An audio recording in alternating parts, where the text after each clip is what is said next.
Old Firm week again. And if that doesn't get the blood pumping, then nothing will.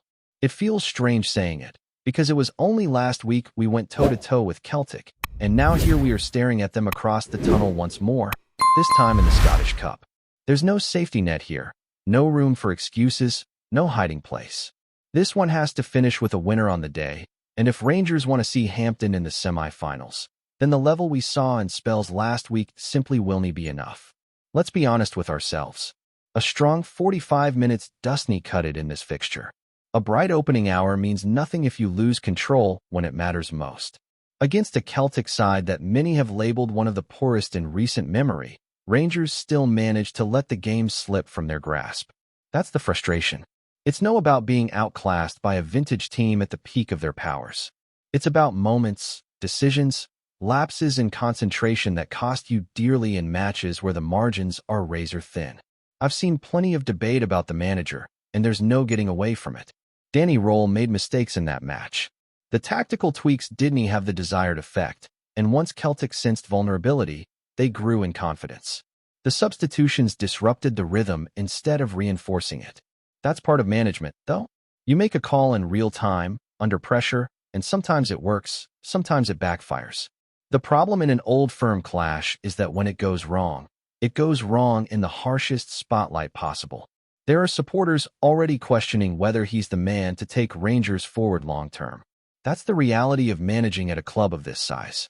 Patience is thin when silverware is the expectation, not the ambition. But context matters. RÖHL is still carving out his identity as a head coach. Yes, he has worked in elite environments. Time spent at Bayern Munich, experience in the English Championship, learning under respected figures across Europe. Those are impressive chapters in a coaching journey. But being the main man at Rangers is a different beast altogether. It's relentless, it's demanding, and it tests every ounce of your character. He had a solid spell at Sheffield Wednesday, steadied a difficult situation there, and showed he can organize a side. But Scotland, especially in Glasgow, brings its own intensity.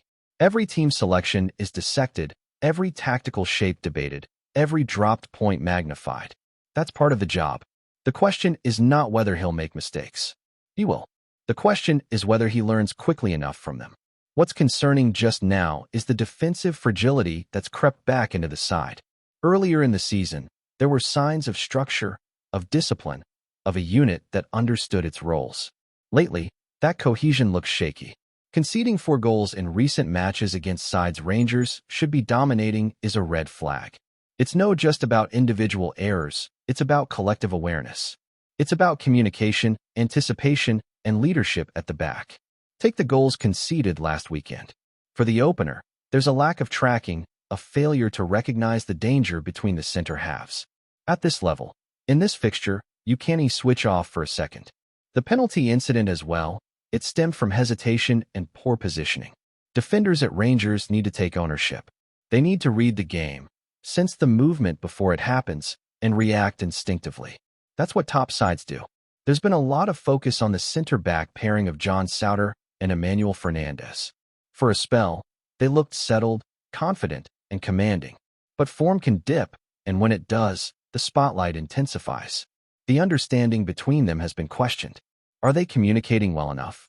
Are they covering for each other when one steps out of position?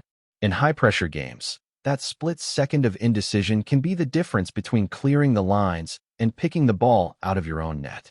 It's no just about physical ability. It's about reading space. When a full back is dragged out wide, one of the center halves has to slide across. The other tucks in. That awareness has to be automatic. Too often recently, Rangers defenders have been static, almost rooted, reacting instead of anticipating. That's what punishes you against opponents who thrive on movement.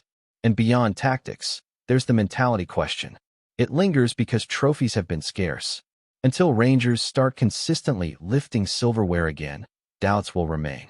It's harsh, but it's true. Big clubs are measured by what they win. Celtic, even in seasons where they've looked vulnerable, have found ways to grind out results. That's the champion's mentality. Winning when you're not at your best. Digging deep when the performance level drops. Rangers have shown flashes of resilience, but flashes are no enough. In knockout football, especially against your fiercest rivals, you need 90 minutes of concentration, aggression, and belief. You need leaders barking instructions, dragging teammates into position, refusing to accept complacency. The selection dilemma at center back is now a genuine talking point. There are options, with players returning to fitness and others pushing from the bench. Does RÖHL stick with the pairing he has trusted for much of the campaign, hoping continuity breeds improvement? Or does he make a bold call and freshen things up, sending a message that standards must be met every single week? At full back, the situation appears more settled. When fit, Dujon Sterling brings energy and athleticism, while Ridvan Yilmaz offers drive and attacking thrust from the opposite flank. Keeping them available is crucial. Stability out wide can provide a platform for the center halves to regain confidence. But again, it comes back to communication. The back four must operate as a single unit, shifting, covering, and pressing together. What makes this upcoming clash so intriguing is the narrative around it. Rangers have an immediate chance at redemption. There's no long wait to stew on mistakes. The same opponent, the same rivalry, but a different competition and even higher stakes. That can either weigh heavily on a squad or galvanize them. For RÖHL, this is a defining moment in his early Rangers tenure. Not in terms of his job security necessarily, but in terms of belief. A composed, disciplined, and ruthless display would silence a lot of the noise. It would show that lessons have been learned. On the other hand, another lapse in concentration, another game drifting away in key moments, and the scrutiny will only intensify. The players know what this fixture means. They understand the badge they wear, the expectations that come with it, and the history tied to these contests. The support will demand intensity from the first whistle to the last. They'll demand bravery on the ball and steal off it. Above all, they'll demand accountability. Because in games like this, talent alone is never enough. It's about heart, focus, and the willingness to do the ugly side of the game just as well as the glamorous bits. There's also the wider league picture hanging over all of this, and whether we like it or not, performances in these massive matches shape the belief inside the dressing room for the run-in. When you concede sloppy goals in back-to-back high-profile fixtures, it plants seeds of doubt. That's what has to be addressed immediately. It's no simply about changing a name on the team sheet. It's about restoring authority at the back. The defenders need to look like they own that penalty area, like nothing gets past them without a battle.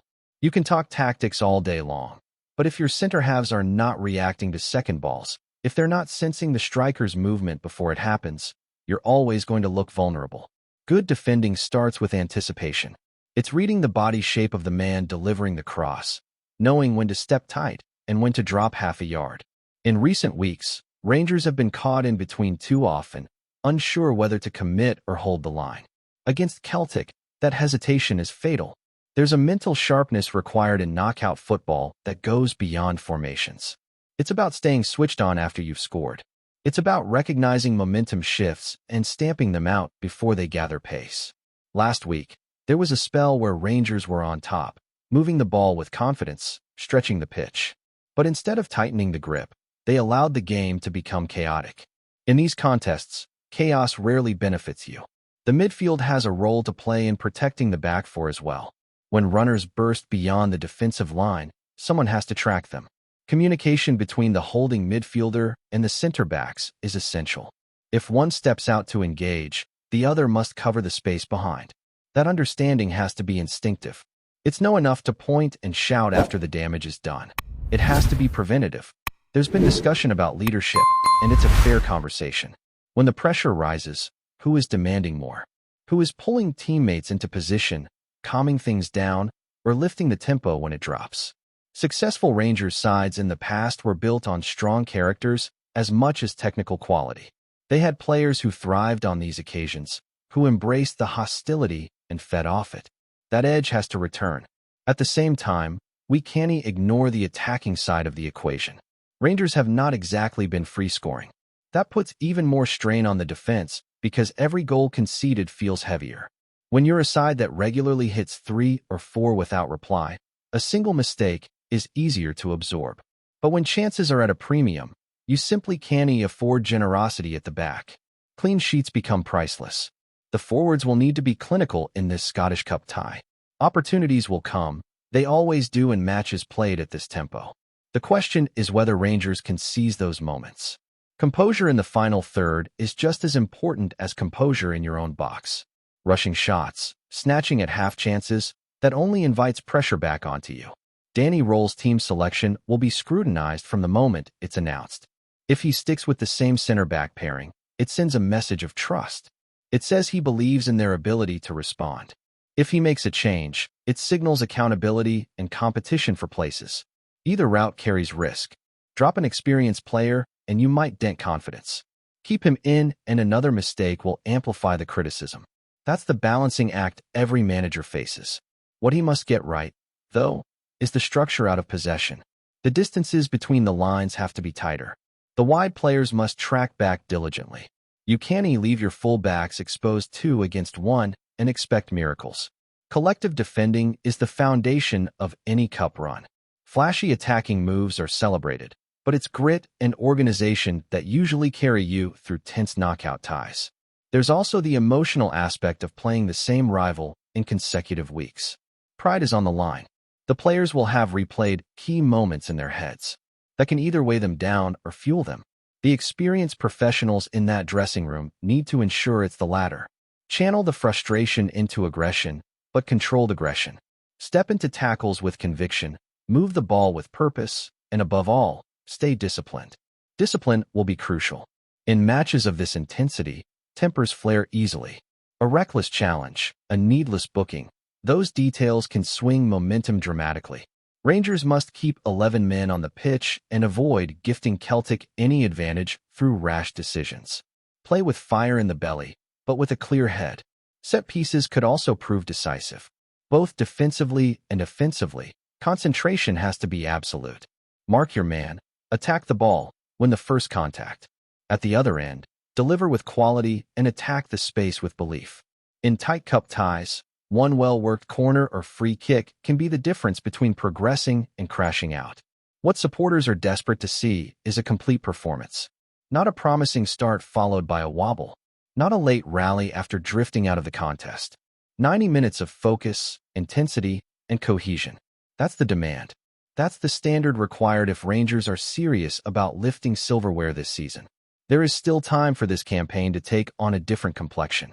A strong showing in the Scottish Cup can reignite belief, build momentum, and remind everyone what this squad is capable of. But that belief has to be earned on the pitch. It has to be forged through disciplined defending, intelligent game management, and a ruthless edge when chances arise. The spotlight will be fierce, the noise deafening, and the pressure immense. Yet these are the nights Rangers players should crave. This is why you join a club of this stature. To test yourself in do-or-die encounters against your fiercest rivals. To prove that setbacks are temporary and character endures. Before we continue, make sure to subscribe to our channel and turn on notifications to get all the exclusive news about Rangers FC. Don't overlook any details about your beloved team. It's crucial for Rangers FC fans. Whispers have begun to swirl around Ibrox after talk emerged that Rangers Football Club boss Danny RÖHL has taken a hard line inside the dressing room, allegedly sidelining a regular starter over what is being described as an internal breach of discipline. Official channels remain tight-lipped, but sources close to the club suggest the move is less about one isolated moment and more about sending a message to the wider squad. The word doing the rounds is that RÖHL, still shaping his authority and culture at the club, was unhappy with behavior that fell short of the standards he has been pushing since arriving in Glasgow. Training ground protocol, punctuality, and attitude have all been mentioned in hushed conversations, though nothing has been confirmed on the record. What is clear is that the player involved is no fringe figure, making the decision all the more striking and fueling debate among supporters and pundits alike. Inside the club, the action is being viewed by some as a calculated gamble. RÖHL is said to believe that discipline is non-negotiable, regardless of reputation or influence. By taking such a firm stance early, he is reportedly aiming to reinforce a culture of accountability, one he feels is essential if Rangers are to maintain consistency and authority across the season. Others, however, wonder whether removing a key figure, even temporarily, risks unsettling a squad already under constant scrutiny. Fans, as ever, are divided. Some applaud the notion of a manager willing to draw a line and demand professionalism. arguing that standards must come before sentiment. Others fear that internal issues spilling into the public sphere could distract from performances on the pitch.